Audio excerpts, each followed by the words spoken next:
Hi, my name's Keith Cooper, and in this short video I'm going to address a question I was asked by somebody the other day about optical brighteners or OBAs in photo papers and fine art papers. What does it mean? What benefits do you get from them? And why might you choose to use them or not to use them? That's papers with them.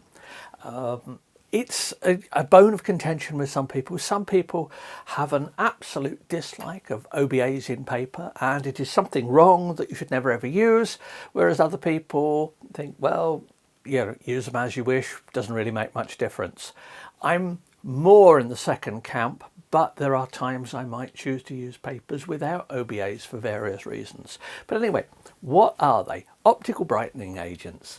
They are the thing that makes items of clothing glow under UV lighting if they've been used with detergents with optical brighteners in them. The way they work, they are chemicals that typically of the type called still beans. Have a look on Wikipedia if you want the chemistry and stuff like that. There's quite a good description of their uses and what they use and how they work and things. But what do? They absorb light at the short end of the spectrum, so deep blue, violet, ultraviolet, and they re-emit that light as a bluer light, so it's a longer wavelength light. Now, still a relatively short wavelength light, but it's much more visible than the purple ultraviolet side of things is to us. So what effect does it have? It means that if you've got a paper which has an optical brightener in it and some UV light or violet light falls on it, that will be absorbed, or paper absorbs some light, reflects most. White paper should ideally be a nice smooth reflection of everything that falls on it. But this, it re-emits some of that violet light or ultraviolet as a bluish light, and that bluish light offsets some of the yellow nature that you get from paper. Now, a natural paper has a slight yellowish tinge to it, and if you want a brighter white, what you have is an optical brightener. So some light gets absorbed that isn't very visible, is re-emitted as a light that is more visible, and hence that gives the effect. Now this varies by the amount of OBA that's put in different papers. Some papers have a lot, some have little, some have none. How can you tell? Well, I've got my trusty laser pointer here. Now I've got a variety of these I use for showing different effects. This is a UV one, or it's actually a very deep blue. And this will make anything that fluoresces will glow. And I've got several different papers here. This is IFA 49, if I remember it right. This is an ANOVA paper. One I use has got optical brighteners in it. I use this for quite a lot of prints where I want high contrast, I want a bright white paper, and I'm not necessarily bothered about the fact that it's got OBAs in it. Now, I'll show this with the laser printer. It doesn't always show up terribly well on the video, but if I scan this, it's emitting quite a bright light, and I can see that very clearly. Now, hopefully that will show up on the video to some extent, but it really is quite bright. If you point it on something that doesn't have OBAs, you'll just get a dull purple spot because it is a visible light. My hand, it would appear, does not have that much optical brightener in it, which is also a pleasing sign. Now, how can you actually measure this? Well, when I make paper profiles, I print targets, scan them to measure the colours, and there are, in the spectrophotometer I use, the I1 ISIS, it scans twice. Once it has some UV light present, once it doesn't have it. It combines the two, the software, when you're making profiles, so that it's an equivalent source. You can have different ways of measuring things. But the key is that from when I do the measurements, I get a graph from this. And this is looking at the paper. Now, the green line on this is the response of the paper if there is no UV present. We've got long wavelength at one end, short wavelength at the other. As you can see, it drops off at short wavelengths. Most papers don't reflect quite as much in the short wavelengths as the longer wavelengths, so hence natural papers tend to have a slightly yellowish tinge. The red line on this are the measurements with optical brightener. Now, I picked this one because it's very pronounced. Most higher quality papers do not have as much optical brightener in as this particular paper I was measuring here. So the peak of the red line is much less pronounced. Some that may be just a slight lift of it. Now in this, the red line actually goes over the one axis across the top. That means that at these wavelengths, and it's around about 440 to 450 nanometers, well into the blue, there is more light coming off the paper than is going into it at that colour. How can that happen? It's because of the shift from the UV to another colour. We're only measuring just that one colour when we do the when we're using a spectrophotometer, chops the spectrum into bands, measures the brightness in each. The brightness in this band is being artificially boosted by the UV light that's being shone on the paper. As I said, that's a paper with quite a bit of brightener in it, but you know, it's one I use for that. Here's a paper that doesn't have any optical brightness in it. It's another ANOVA paper. Now, I've used ANOVA papers for years. These papers, this is actually ANOVA branded, but you will find these papers widely available with other people's names on the box, both here and in the US. So I use these as a generic type of paper. Now this one here is called Soft Textured Natural White. There's an Epson version of this one, for example, that I've used. I've got quite a few bits of that when I've been testing. And here's the paper. It's a cotton rag paper. It's a lightly textured surface, not enough to be obtrusive. I quite like this one for black and white prints. The natural white means that in this light, this paper looks slightly yellower than this one here. This one looks just a very pure white. This one's there. I should mention that I'm using 4000K LED lighting in here. This monitor has also been set to 4000K, so it should match fairly well the lighting.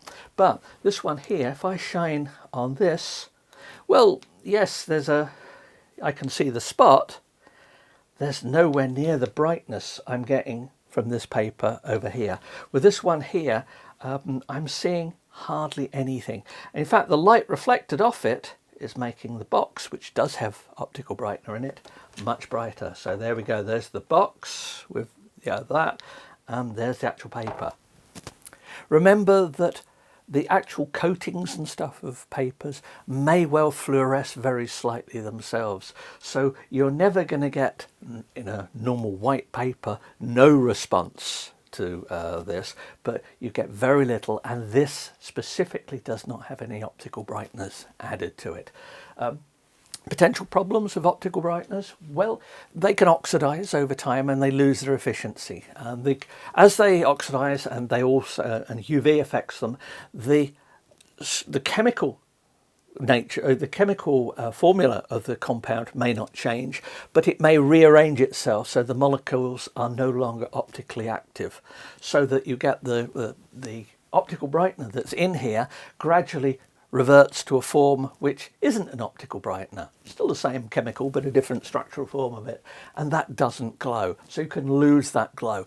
That can lead to a yellowing of papers. So if you're in an area where there's much UV and where there's particularly things like ozone, oxidization as well, it can affect papers, but it affects other aspects of the papers as well. And the papers can just naturally yellow. Old paper can yellow. You need, if you want archival, you need acid-free, but there's far more to archival than just a lack of optical brightness. So I mentioned archival there. Who really cares about archival? Well, seriously, two people should care about archival properties. That is, people who are putting prints into museums, and there are far more factors than just optical brightness. There's the acidity of the paper and other things like that, what the paper is made of as well. These affect long-term storage. There's the inks as well, but that's a whole different story. So the optical brightness for archival is one step in that. The other bit, you might use archival for marketing purposes. Now, it turns out that so archival cotton rag prints sounds a little more upmarket. Maybe part of your marketing scheme for your prints. That's fair enough. You might as well chuck in the word giclée for it as well, just to give it that extra bit of spurious authenticity. That's fine. If your market expects archival products, give them archival products. That's a perfectly valid reason in my heart. There's also a contingent of people who just worry about this. Oh, it's not good, or OBA, they can fade. There are so many other things that are going to affect your prints that I'm going to say a majority of people who are seriously concerned about optical brighteners in prints probably shouldn't be. This one here, IFA 49, I use this for prints I've sold, commercial prints I've sold, because it makes for great looking prints. With the right balance of things, I can make great looking black and white prints on this. I can make good colour prints on it. It's quite high contrast. For prints, I'll print on this different type of prints. It's about a choice of paper. Now, for a lot of things, I prefer the natural paper. I prefer a slight warmth to the image. I don't want to tint it or tone it or anything like that, but I prefer a slight warmth to it. That's a relatively cool paper on the picture in the background there. But that one, I can't remember what that was printed on. I think it was something similar to this. If not this, it was one of the close versions of this, of a sort of satin type paper, quite heavy weight. But that was printed on a roll, and that was printed on an Epson P7500, if I remember rightly. So that's pigment ink. There's various other ones. And that's a brighter style paper. There's another one over there. But the real key is optical brighteners. They are there to do a job. This is the kind of response I'd expect from a bright white copy paper type, a matte paper that really goes overboard on the brightness. It can work against you sometimes. That peak in the blue there can, under certain lighting, make your prints look just a little bit too cool looking. That peak can mix with other colours to offset your colours. Now, profiling should adjust for it to some extent, but not always. So you may decide, certainly any paper that showed this much optical brightener from this to be this obvious on it is not one I'd choose for prints I'd likely sell.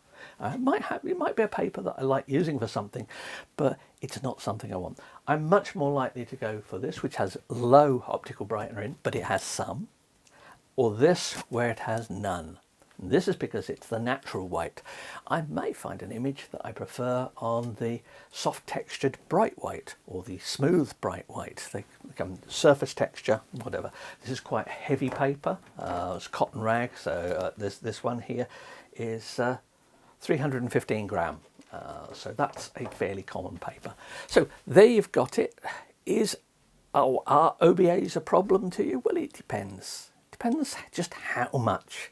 And before you start saying, oh, well, I want archival prints, think about what archival really means.